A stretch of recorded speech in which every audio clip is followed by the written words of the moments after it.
But here's IHCL as well, the big high flyer from last week. Puneet Chhatwal, the MD and CEO, joins in on the show right now. Puneet, firstly, how does it feel to win the Best Hotel Award from TripAdvisor? Tell us a little bit more about the property, Rambagh Palace, for those of us who haven't been there.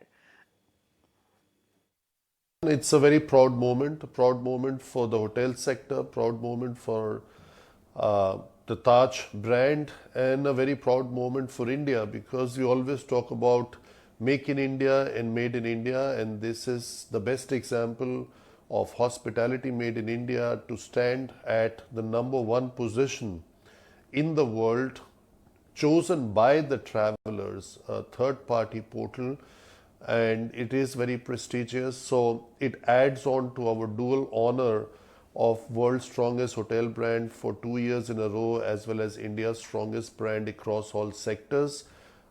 Makes us really, really proud, especially because palace positioning is something unique to Taj, and we call it like we are maintaining the living legacies, and Rambagh Palace obviously stands out, a palace which is 200 years old, and a very unique palace, I must say, which last year integrated another new palace development, the Savai Man Mahal, on its premises. So it's absolutely a delight to be there, and it's absolutely delightful to be recognized on a global platform. Right. What's the view then right now, Puneet, on domestic travel boost because of G20, and if high occupancy and ARRs are both going to continue or not? The domestic travel trends have been strong, not just in India, but across the globe. In every country, domestic travel has led the charge for the recovery in the sector in the post-COVID period. And we are not seeing any slowdown on the domestic travel. And whatever I could say for the first 6 weeks of this financial year, we are definitely at a similar or a higher level in almost all destinations. Coupled with improvement of business in London, also in New York and Cape Town. We tend to forget the third wave actually started in South Africa. So for us, Cape Town was impacted. And very resilient Dubai and the growth coming back in Sri Lanka.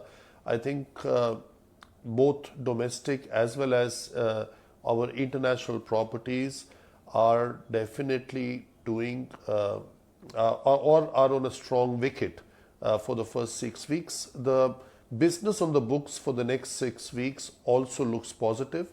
So Q1 typically is the third strongest quarter, and Q2 is the weakest. So I think if we get through these 2 quarters well in the way they have started, with the addition of business coming from the G20 meetings and later in the year, the World Cup cricket, and we are also expecting more international travel to commence as of the months of October or November. I do believe the outlook remains positive for the sector. Okay, so the outlook remains positive with both the domestic as well as international tourism picking up. But what about the EBITDA margins? They have been pretty much, constant around the 33% mark. What are the levers that you see for margin expansion, if at all? By 2025, we said we'll have 33. Now, one may say you ended the last financial year at 32.7. Why could it not be 35, 36? If it can be, we'll make it happen. If it's doable, we will walk the talk. But as we started this conversation, we spoke about the iconic palaces and the positioning.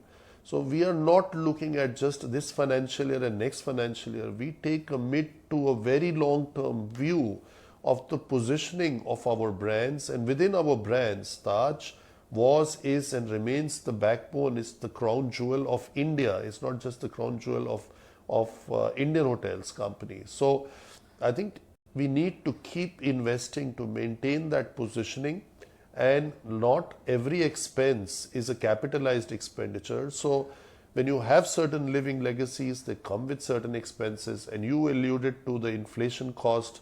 All in all, I think in hotel sector globally, we are delivering industry leading margins at 33%. I think we are among the top three companies that are working at a global level, because at a standalone, we are almost close to 40% margin.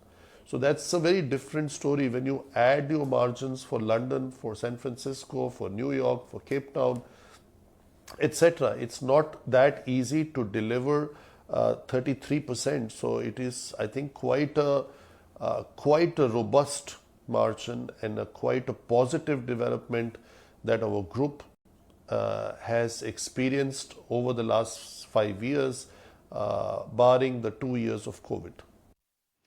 Okay, so aiming for better margins, but what about the Ginger properties? Could you talk to us about how it is scaling up? Because I understand the target is for a 600 crore revenue profile there.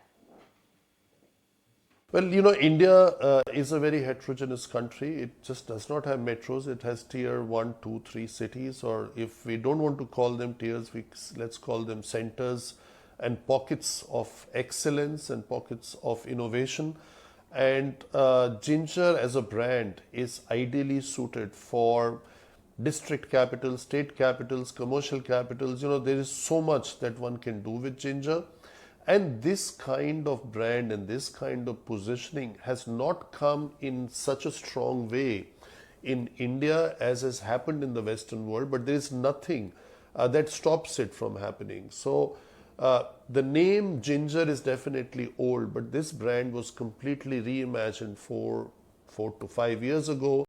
And then for some time, we could not have the aggressive development because of COVID-19. But I do personally believe that this brand is poised to become our second most important brand after Taj in our continuously innovating brandscape that we have. Right. So, Puneet, can we see higher revenue power as well, expected to be higher because of premiumization of the portfolio? Absolutely, that is our strategic intent. Up till now, we have been able to walk the talk of increased RevPAR, and I see no reason why we will not continue to deliver on that promise. Right. Puneet, congratulations once again. And, it's a prestigious moment for IHCL.